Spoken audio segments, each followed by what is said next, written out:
Terceira leitura da Parashá de Tzav, e esta é a lei do Corban de Shelamim, que vai ser sacrificado para Deus. Shelamim é um tipo de Corban que a pessoa consome, o Cohen consome e uma parte jogada no altar. Se é o tipo de agradecimento por milagre, como já vamos ver, então além do sacrifício também tem que levar halot matzot, um tipo de pão que não era hametz, não era fermentado, era matzot misturado no azeite, e um tipo de biscoito que também não era fermentado, que era untado no azeite, e o outro, terceiro tipo, que era um trigo misturado com azeite, mas o trigo era antes misturado com água quente, também misturado no azeite, mas era trigo misturado com água quente. Esses três tipos não eram hametz.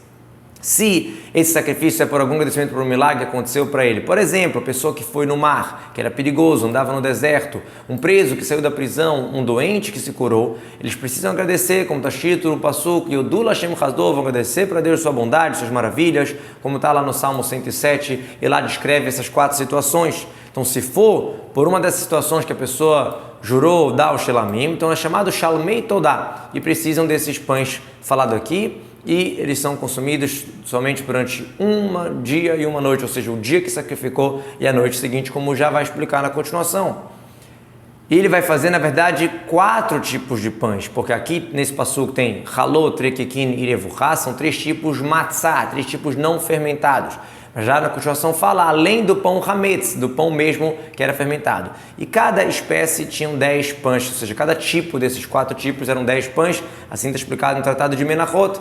E qual era a medida, a quantidade? Eram 5 se'im Yerushalmiot, que é equivalente a 6 midbariot. No deserto, o tamanho era 1, quando eles entraram em Israel, chegaram para Jerusalém, aumentaram o tamanho, o que era 6 virou 5, porque aumentaram a porção. Isso é equivalente a 20 isaron. É uma quantidade bem grande. Murbechet seria a massa do pão misturada com água quente o suficiente, ou seja, bastante, misturado com água fervendo, e depois colocava o azeite também. Além das halot de lechem hametz, de pão mesmo fermentado, vai fazer o korban além do sacrifício. Daqui quando eu falo de novo, além do sacrifício, já falou isso antes, vim te ensinar que esses pães só ganham a santidade do corpo, ou seja, eles mesmos ficam sagrados como korban, a ponto de ficar passulo se saiu do templo, ou se uma pessoa que tinha se purificado e mergulhou no mikve, mas não passou o dia ainda dele, ele tocou, então fica impróprio, ou saiu para Hulin ser resgatado, só ganha santidade a partir do momento que o sacrifício foi feito a shechitá.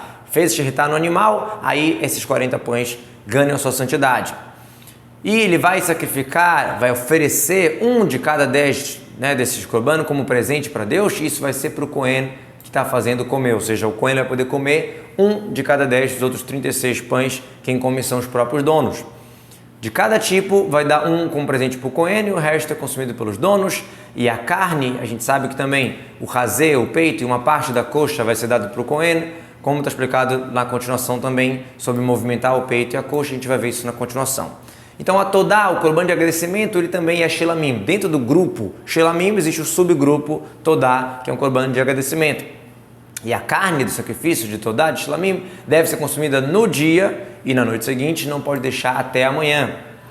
Essa expressão que fala carne, sacrifício, agradecimento, Shelamim, tudo aqui está a mais. Vem te ensinar que também o Hatat, Hasham, o sacrifício do Nazir, a Hagigah do 14 de Nissan, todos esses sacrifícios também são consumidos no dia e na noite, ou seja, o dia que é feito, vamos supor se eu abater o animal hoje 10 da manhã, então eu tenho durante essa manhã toda, até o anoitecer, e tenho a noite para comer. Passou a noite, amanheceu, já não pode, é chamado notar, não pode mais consumir.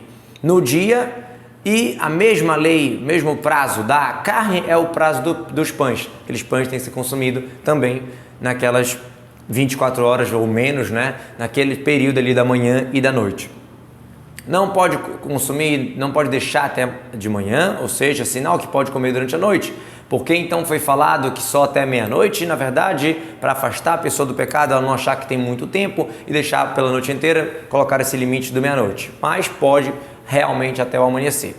Agora, se o sacrifício não é por agradecimento de milagre, sim alguma outra promessa ou doação, então ele vai poder consumir no dia que foi feita a shechitá e também no dia seguinte o que sobrar que não foi consumido no primeiro dia. No caso que é um juramento que a pessoa quer doar um shelamim ou uma doação, mas não por um agradecimento por milagre, então tem duas diferenças. Não precisa desses 40 pães, não entra no sacrifício e também ela pode ser consumida em 2 dias, na verdade em 2 manhãs com a noite entre elas. E no dia seguinte o que sobrar dele, ou seja, o que você não comer no primeiro dia, pode comer no dia seguinte. Na verdade esse e o que sobrar, esse vav do ver anotar está a mais, é muito comum na Torá essas expressões. Por exemplo, esses são os filhos de Tzivon, Iayá e Aná. Na verdade seria Ayá e Aná, mas é normal na Torá ter esse vav a mais. Então aqui o versículo seria o seguinte: coma no primeiro dia, logo quando foi feito a Sheritá do Corban. Se sobrou, vai anotar mimeno, aquele que sobrou, você pode comer também no dia seguinte. Agora, o que sobrou já para o terceiro dia deve ser queimado no fogo. Agora vem uma lei diferente que está ligado com a intenção feita na hora da Sheritá ou na hora de sacrificar. Se a pessoa ela pensou em comer no terceiro dia, então não vai apaziguar, ou seja, não vai ser um corban aceito. A pessoa que sacrificou ele não vai ser considerado como um corban, e sim isso é um pigul, isso é um erro, um problema, e a alma que comer daquilo ali vai estar aguentando, vai estar recebendo um pecado. Se comer, comerá. Na verdade aqui não está falando de comer, está falando da pessoa pensar na hora da Sheritá em comer no terceiro dia, ou seja, fora do prazo correto. Será que essa pessoa ela fez a Sheritá normal e acabou sobrando uma parte do sacrifício e ela vai lá e come no terceiro dia, será que deixa retroativamente passul impróprio o sacrifício?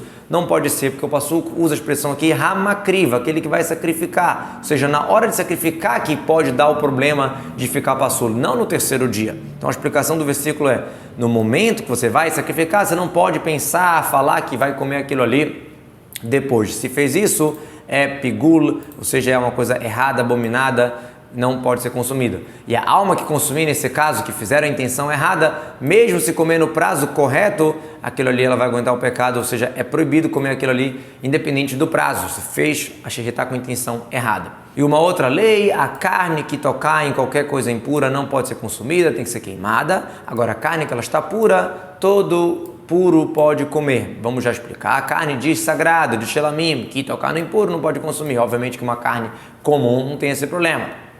Porque fala ve rabassar, e a carne vai te ensinar, esse ve rabassar a mais vem te ensinar que se um órgão saiu uma parte dele para fora, mas se o que ficou dentro está permitido, mais que uma parte saiu. Todo puro vai comer a carne. Por que tem que falar esse versículo? Já que em outro lugar está escrito que o sangue do seu sacrifício será jogado e você vai comer a carne, você podia pensar que só pode comer o shlamim os donos. Aqui fala não, qualquer pessoa pura pode comer. E a carne todo puro pode comer, ou seja, isso que em outros korbanot, como o Hatat e Hasham, eu proibi, caso que saiu fora do pátio do Mishkan, dos Kelaim, né, como está escrito, comam dentro do pátio do Hol Moed. Nesse caso não, todo puro, ou seja, em toda a cidade, mesmo fora do Mishkan, fora do templo, pode comer esse korban de Shlamim. Agora, a alma que comer carne do Shlamim com impureza sobre ela, então vai ser banida aquela alma do seu povo. O que quer dizer essa impureza? A impureza do próprio corpo, que a pessoa está impura. Mas uma pessoa que ela está pura e a carne está impura, nesse caso é proibido, mas não tem a pena de careta de alma ser banida. E onde a gente vê a Torá falando da proibição de um impuro comer uma carne pura de corban, aqui está falando que quem faz isso merece careta, mas onde está escrito a Torá proibindo, então não está explícito na Torá. Sim, os Ramim trazem para a gente a Gzerá Shavá, uma comparação de frases, já que usa aqui a expressão tu matou, em outro lugar também usa, assim como lá proibiu, aqui também. Existem 3 vezes que a Torá fala careta, essa pena, essa punição da alma ser banida, quando a pessoa come coisas sagradas com impureza. E por que 3 vezes? Na Gemara em Shevot, os sábios falam, para te falar a regra geral, que é essa regra, outro vem te falar o detalhe, que é só korban, como o shilamim, e não outras coisas sagradas do templo que não são para o altar, que tem essa lei. E terceiro, vem te ensinar que o korban, o leve orelha do korban, que sobe e desce de acordo com o nível financeiro da pessoa, lá não está escrito claramente que é a questão de algo sagrado ou de entrar no templo. Então aqui vem falar exatamente por isso. Como já vamos ver, a alma que tocar em toda coisa impura, em impureza de ser humano, ou animal impuro, ou inseto impuro, e comer do sacrifício de Shelamim para Deus, sua alma será banida aquela alma será banida do seu povo. E disse Hashem para Moshe, dizendo o seguinte: fale para o povo de Israel, todo sebo do boi, do carneiro ou do bode, vocês não podem comer. E o sebo da nevelá, que é aquele animal que foi morto sem ser com sheritá, ou o sebo da terefá, o animal que foi devorado, ou o machucado, que já ia morrer sem o ser humano intervir. Então ele pode ser usado para todo o trabalho, mas não pode ser consumido. Então vem te ensinar, quando libera para usar, que não tem a tumá de nivelar nesse sebo. Por que a Torá fala não pode consumir? Se afinal já é terefá ou nivelar, já não pode comer porque não foi feita a shechitá direitinho? A Torá vem te ensinar que sim, recai a proibição junta do sebo com a proibição de nivelar e terefá. Se a pessoa comer, nesse caso, ela vai estar transgredindo duas transgressões, também de nivelar e também de sebo, para você não falar que não junta. Tem vezes que junta duas proibições e tem vezes que não, então nesse caso, junta. Toda aquela pessoa que comer sebo do animal, do corban, que foi oferecido uma oferenda de fogo para Deus, sua alma será banida. E de novo, a proibição do sebo não é só do corban, é geral. E todo sangue não pode ser consumido em todas as suas habitações, para a ave e para o animal. O sangue de aves e sangue de animais é proibido. O que quer dizer todas as suas habitações? Já que a proibição do sangue é uma questão do corpo da pessoa e não uma questão do local, né, onde a gente está, então em qualquer lugar. No Tratado de Kiddushin ele explica por que tem que falar isso. Se afinal a proibição de alimentícia não faz diferença se eu estou em Israel, se eu estou fora de Israel. A explicação é que eu podia pensar que na época do templo, que tinha o corban, que era levado o sangue no altar e o sebo era queimado, então a gente podia pensar que era proibido. Mas não, em todas as suas habitações, independente do que, sebo e sangue é proibido. Da ave e do animal, agora, sangue de peixes e de gafanhoto não tem proibição pela Torá. O gafanhoto a gente sabe que existem alguns que são kasher, a gente não tem a tradição hoje em dia, mas existem alguns kasher. E o peixe, que é kasher, peixe de escama, que é kasher, então o sangue do peixe kasher e o sangue de um gafanhoto kasher não tem proibição. E toda alma que consumia algum tipo de sangue desses proibidos será banida aquela alma do povo. Disse Hashem para Moshe dizendo o seguinte: fale para o povo de Israel, diga para eles, aquele que vai sacrificar o corban de shilamim para Deus, ele vai separar uma parte para Deus do shilamim. Como seria o dono do corban? Suas mãos vão trazer a oferenda de fogo para Deus, o sebo que vai ser queimado, sobre o peito vai trazer, mas para que vai fazer o peito? Para balançar, movimentar perante Hashem. As mãos vão trazer, ou seja, as mãos do dono ficam em cima, com o sebo e o peito, e a mão do cohen vem embaixo e eles movimentam, né, vai e volta para cima e para baixo. Quais são as oferendas de fogo? E Tishi Hashem, a Torá logo cita que é o sebo. Agora, o peito é só para movimentar, não é para queimar, como já vamos ver. Como é que funcionava quando trazia da Sheritá, colocava o sebo sobre o peito, que é uma maneira mais bonita.